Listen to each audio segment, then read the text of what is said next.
Vous êtes toujours sur We Do Biz, toujours à l'Université numérique du MEDEF et en partenariat avec la Coalition numérique française.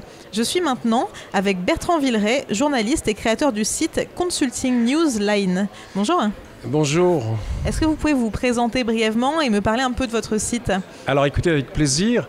Je m'empresse de dire que moi je suis invité ici, donc je n'ai pas la prétention d'avoir les connaissances et la haute valeur de toutes les personnalités qu'on a vues aujourd'hui dans le domaine du numérique, mais en tant que fondateur, créateur de Consulting Newsline, qui est un site qui est dédié sur l'activité des cabinets conseils, on a une position privilégiée pour observer depuis de très nombreuses années la révolution numérique qui est en train de se mettre en place.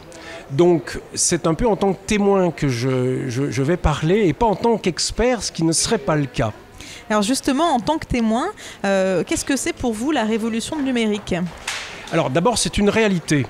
C'est-à-dire que la question qu'on se pose après toutes les merveilleuses choses qu'on a vues dans l'informatique depuis 30-40 ans, c'est qu'actuellement il y a une accélération. Et on peut toujours se dire, c'est des trucs jolis, ça clignote, on l'a dans la main, est-ce qu'ils ne sont pas en train de nous rejouer le truc qu'on nous a fait il y a 10 ans, il y a 20 ans ? Réellement, non. Il y a quelque chose de nouveau qui est en train de se passer. Et je veux être très insistant là-dessus. Ce qui se passe actuellement, c'est qu'on atteint, ce qui s'est vu dans d'autres industries, le stade où on arrive à démocratiser une technologie. Le numérique, c'est pour tout le monde. Et tout le monde, ça veut dire faire des objets très intelligents, faire des objets très puissants, parce que monsieur tout le monde, il n'est pas pilote de Formule 1, donc il a besoin que sa voiture fasse le boulot quand il freine. Lui, il n'est pas capable de faire les calculs en temps réel. Il a besoin que sa cuisinière fasse le bon chauffage pour que le rôti soit parfait. Et dès lors qu'on va démocratiser une technologie, en fait, on va aller au summum de ce qu'elle sait faire. C'est pas très compliqué d'aller sur la planète Mars si on lance une sonde. Il faut du travail, il faut du savoir-faire, il faut des budgets. Si on veut lancer un produit qui va réussir et qui va intéresser tout le monde, c'est une autre paire de manches. Et ça ne veut pas dire que c'est de la sous-technologie, bien au contraire. Il va falloir avoir de la puissance de tir dans l'objet, il va falloir avoir de la puissance en data. Et ça, c'est quelque chose que les Français n'ont pas toujours très bien compris. On aime faire des Airbus, on aime faire des fusées, on aime faire des choses comme ça et on y arrive très bien. Mais compter le nombre de téléphones portables français, compter le nombre de tablettes ou de choses comme ça fabriquées en France, on a laissé tomber. On n'a pas de Silicon Valley où on fabriquerait des écrans comme en Corée. Donc, démocratiser les objets, c'est à la fois la révolution qui est en train de se produire et ce sur quoi la France n'a pas toujours été la meilleure. Et on n'est pas les seuls à pas être bons.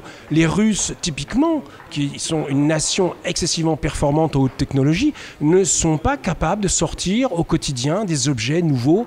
Et non seulement qu'ils soient nouveaux et qu'ils soient puissants pour monsieur tout le monde, mais des objets qui se vendent, c'est-à-dire qu'ils soient choisis dans le magasin. Donc justement, pour améliorer les compétences numériques dans l'Hexagone, il faudrait aller vers plus de démocratisation, c'est bien ça ? Oui, je crois qu'il y a une espèce d'ingénierie de la démocratisation sur laquelle on n'est pas très bon. On a certainement des artistes, des marketeurs au niveau international qu'il faudrait attirer vers nous, que ce soit dans nos écoles, dans nos entreprises. Il faut qu'on ait un réel investissement sur ce point-là. Sinon, on va passer systématiquement à côté de tous les marchés. Et en tant que rédacteur en chef de Consulting Newsline, je vois le travail des cabinets conseils, je vois le travail des SS2I, et je me rends compte à chaque fois que dès lors qu'on est sur de la très high-tech, on sait faire, on est très très bon.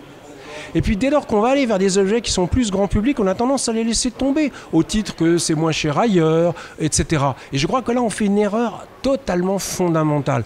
Dans la conception même du produit, même s'il est fait plus ou moins ailleurs et monté avec des objets qui viennent d'ailleurs, il y a une réflexion de démocratisation de l'objet au sens du marketing qui a lieu d'exister et sur lesquels la France doit mettre le paquet.